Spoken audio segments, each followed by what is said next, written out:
میرے پیارے نبی صلی اللہ علیہ وسلم۔ پیارے بچوں، اس سبق میں ہم سیکھیں گے پیغمبر کون ہوتا ہے اور اس کے ذمے اللہ تعالیٰ کی طرف سے کون سے کام ہیں۔ سورہ احزاب کی آیت کا چھوٹا سا حصہ ہے محمد، تعریف کیے گئے، یعنی جس کی تعریف کی گئی ہو۔ اور سورہ الفتح میں اللہ تعالیٰ فرماتے ہیں محمد الرسول اللہ، محمد پیغمبر ہیں اللہ کے، محمد صلی اللہ علیہ وسلم اللہ کے پیغمبر یا رسول ہیں۔ سورہ البینہ میں اللہ تعالیٰ کہتے ہیں رسول من اللہ، رسول یا پیغمبر طرف سے اللہ کے، محمد صلی اللہ علیہ وسلم اللہ کی طرف سے پیغمبر ہیں۔ آپ سب کو یہ تو پتہ ہے کہ پیارے نبی حضرت محمد صلی اللہ علیہ وسلم اللہ کے آخری پیغمبر ہیں۔ اللہ تعالیٰ نے اپنی تمام باتیں، اپنا پیغام آپ تک پہنچایا، پھر آپ نے یہ باتیں ایسے ہی، بالکل ایسے ہی منوعاً لوگوں تک پہنچا دیں، اپنی طرف سے کوئی کمی نہیں کی، نہ کوئی اپنی طرف سے چیز بڑھائی، نہ اپنی طرف سے کوئی تشریح کی۔ اللہ تعالیٰ نے جس طرح پیارے نبی صلی اللہ علیہ وسلم کو آپ کا پیغام، اپنا پیغام پہنچایا، قرآن پاک کے الفاظ پہنچائے، قرآن پاک کی آیات پہنچائی، آپ نے اپنی ذمہ داری پوری کی، اور ایسے ہی وہ ساری آیات، سارا قرآن، ساری اللہ کی باتیں، اس کے احکامات لوگوں تک پہنچا دیے۔ تو پیغمبر یا رسول کون ہوتا ہے؟ ایکٹیویٹی کارنر میں دیکھتے ہیں، وہ جو اللہ کا پیغام لوگوں تک پہنچائے، وہ خوشخبری سنانے والا ہوتا ہے، لوگوں کو برے انجام سے ڈرانے والا ہوتا ہے، اور لوگوں کو زندگی گزارنے کا طریقہ سکھاتا ہے۔ بھلا کون سا طریقہ؟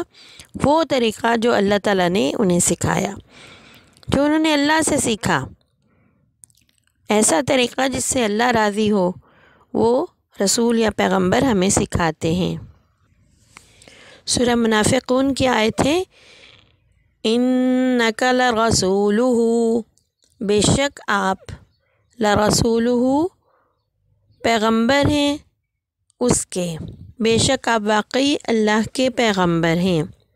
سورہ الانعام کی آیت ہے رسول من رب العالمین، رسول یعنی رسول یا پیغمبر، مینز طرف سے، رب العالمین تمام جہانوں کے رب سے، رب کے، وہ محمد صلی اللہ علیہ وسلم سارے جہانوں کے رب کی طرف سے رسول ہیں۔ سورہ الجاثیہ میں ہے اوحینا الیک، اوحینا پیغام بھیجا ہم نے، الیک آپ کی طرف، ہم یعنی اللہ نے آپ محمد صلی اللہ علیہ وسلم کی طرف اپنا پیغام بھیجا۔ جس طرح بچوں اللہ تعالیٰ نے پیارے نبی صلی اللہ علیہ وسلم کو رسول یا پیغمبر بنایا، اس طرح اور انہیں آسمانی کتاب دی، ان کی طرف وحی نازل کی۔ اس طرح 4 آسمانی کتابیں اور بھی وحی کے ذریعے نازل ہوئیں، جو اللہ رب العالمین نے حضرت موسیٰ، حضرت داؤد، حضرت عیسیٰ اور حضرت محمد صلی اللہ علیہ وسلم کو دیں۔ یہ ایکٹیویٹی کارنر کی تصویر کو ہم ڈسکس کر رہے ہیں۔ آپ کو پتہ ہے حضرت موسیٰ کو اللہ تعالیٰ نے کون سی کتاب دی؟ حضرت داؤد کو، حضرت عیسیٰ اور حضرت محمد صلی اللہ علیہ وسلم کو۔ تو آپ یہاں پر ان کتابوں کے نام لکھیے جو اللہ تعالیٰ نے ان کو دی۔ حضرت موسیٰ کو کون سی کتاب دی؟ تورات۔ حضرت داؤد کو کون سی کتاب دی؟ زبور۔ حضرت عیسیٰ علیہ السلام کو کون سی کتاب دی؟ انجیل۔ اور ہمارے پیارے نبی جو آخری نبی ہیں، انہیں کون سی کتاب ملی؟ قرآن پاک۔ اب ہم سورہ الحجر کی آیت دیکھتے ہیں انذر الناس، یہ کہ انذری وہ خبردار کریں، الناس لوگوں کو، تاکہ وہ انسانوں کو خبردار کر دیں، انسانوں کو ڈرائیں۔ کس بات سے ڈرائیں؟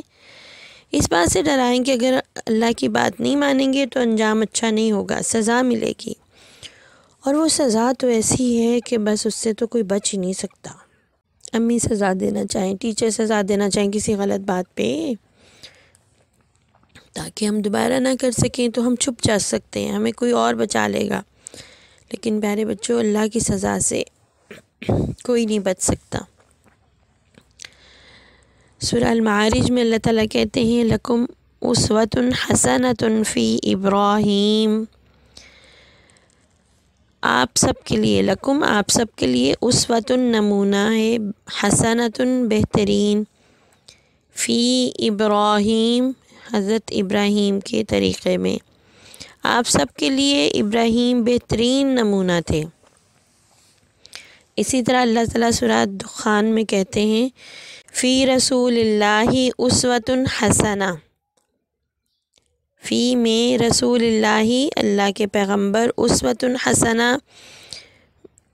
نمونہ، حسنہ بہترین خوبصورت، اللہ کے پیغمبر حضرت محمد صلی اللہ علیہ وسلم کی زندگی انسانوں کے لیے بہترین نمونہ ہے۔ پیارے بچوں، حضرت ابراہیم علیہ السلام سے تو آپ سب واقف ہیں نا، انہوں نے اللہ تعالیٰ کی جو باتیں مانی، ایسی ایسی مانی کہ کوئی ویسی مان ہی نہیں سکتا۔ حضرت ابراہیم علیہ السلام کی زندگی ہمارے لیے کیسے بہترین نمونہ ہے۔ دیکھیں اللہ تعالیٰ نے انہیں یہ کہا کہ خواب میں کہ اپنے بیٹے کو ہماری راہ میں قربان کر دو، وہ تیار ہو گئے۔ انہوں نے نہیں سوچا کہ یہ تو کتنا مشکل کام ہے، میں نہیں کر سکتا، بس یہ سوچا کہ اللہ نے کہا ہے تو بس کرنا ہے۔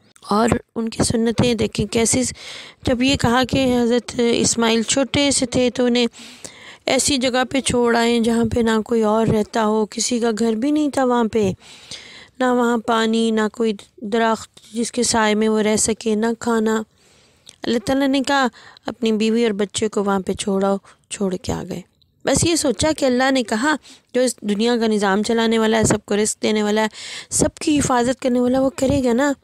اتنا پکا یقین، ڈرا ہی نہیں کسی بات سے کہ میرے بیٹے کو کچھ ہو جائے گا، اس کو کھانا کہاں سے ملے گا۔ ہم ڈرتے ہیں بیٹے، ہم ڈرتے ہیں پتہ نہیں کیا ہو جائے گا۔ جب جو لوگ اللہ پہ بھروسہ کرتے ہیں نا، وہ نہیں ڈرتے، وہ اپنی چیزوں کو اللہ کے راستے میں قربان کرنے سے نہیں ڈرتے، وہ اللہ کی بات ماننے سے نہیں ڈرتے، وہ اس پہ یہ نہیں سوچتے کہ ایسا نہ ہو جائے ویسا نہ ہو جائے۔ تو حضرت ابراہیم کی بہت ساری سنتیں ہیں جو آج ہم بھی جن پر عمل کر سکتے ہیں۔ لیکن نا قربانی تو بابا نے کرنی ہوتی ہے بکرا خرید کے، لیکن ہم اس کی دیکھ بھال کر سکتے ہیں۔ اپنی پسندیدہ چیزوں کو اللہ کی خاطر کسی دوسرے کو استعمال کرنے کے لیے دے سکتے ہیں، اللہ کی خاطر اپنے وقت کی، اپنے پاکٹ منی میں سے اللہ کے راستے میں کچھ خرچ کر سکتے ہیں۔ پھر اگر ہمیں اللہ تعالیٰ توفیق دے اور ہمیں اپنے گھر میں لے کر جائے تو مقام ابراہیم پر نفل ادا کرنا آپ کی سنت ہے، شیطان کو کنکریاں مارنا آپ کی سنت ہے، آب زمزم پینا، سعی کرنا، یہ سب چیزیں جو ایکٹیویٹی کارنر پہ لکھی ہیں اس پہ غور کریں۔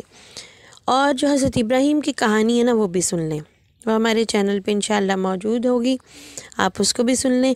آپ کو یہ باتیں ساری سمجھ میں آ جائے گی کہ کب کون سا کام حضرت ابراہیم نے کس طرح کیا۔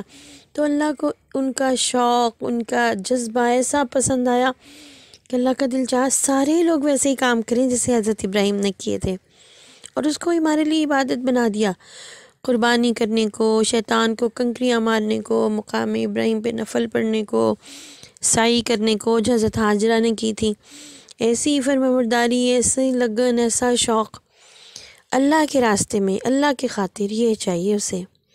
اور ان حضرت ابراہیم کی مثال سے نا وہ ہمیں یہی سکھانا چاہ رہے ہیں کہ جو کام اللہ تم سے چاہتا ہے نا، جو فرمانبرداری اللہ چاہتا ہے نا، اس کے اندر شوق ہو، اس کے اندر ایسی لگن ہو، ایسی وہ چیز ہو کہ بس، جیسے ہم بہت ساری دنیا کے کام شوق سے کر لیتے ہیں، جس کام کا حکم اللہ نے دیا ہو نا، شوق وہاں پہ چاہیے، بہت زیادہ شوق، حضرت ابراہیم جیسا۔